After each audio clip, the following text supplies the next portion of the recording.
কে বলে রে হাদি নাই, কে বলে রে হাদি নাই, এক হাদির একান্তরে। রাজধানীতে পহেলা বৈশাখে গ্রাম বাংলার আবহাওয়া। ইনক্লাব মঞ্চের ব্যতিক্রম আয়োজন। ইনক্লাব মঞ্চ এর আয়োজনে রাজধানীর বুকে যেন জীবন্ত হয়ে উঠেছিল এক টুকরো গ্রাম বাংলা। পহেলা বৈশাখ উপলক্ষে তাদের ব্যতিক্রমী এই আয়োজনে নগরবাসীর জীবনে যান্ত্রিকতা ছাপিয়ে এনে দেয় শৈশবের হারানো স্মৃতির ছোঁয়া। নববর্ষের আনন্দ র্যালি শিরোনামে আয়োজিত এই উৎসবে শিশু থেকে বড় এবং মাঝারি সব ধরনের সব বয়সের মানুষ স্বতঃস্ফূর্ত অংশগ্রহণ ছিল চোখে পড়ার মতো। বর্ণিল শোভাযাত্রা ও গ্রামীণ আবহাওয়া পুরো আয়োজনটির রূপ নেয় এক মিলন মেলায়। র্যালিতে লোকসঙ্গীত, নানা উপাদান তুলে ধরা হয়, কাঁধে করে কদমা কটকটি বিক্রি করা ফেরিওয়ালা, পালকি, গ্রামীণ জীবনের নানা দৃশ্য।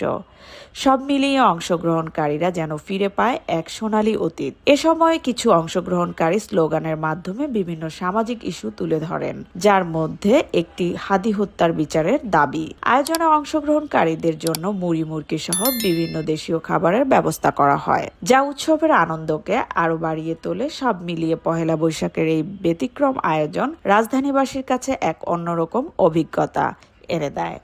বাংলার কণ্ঠ নিউজ।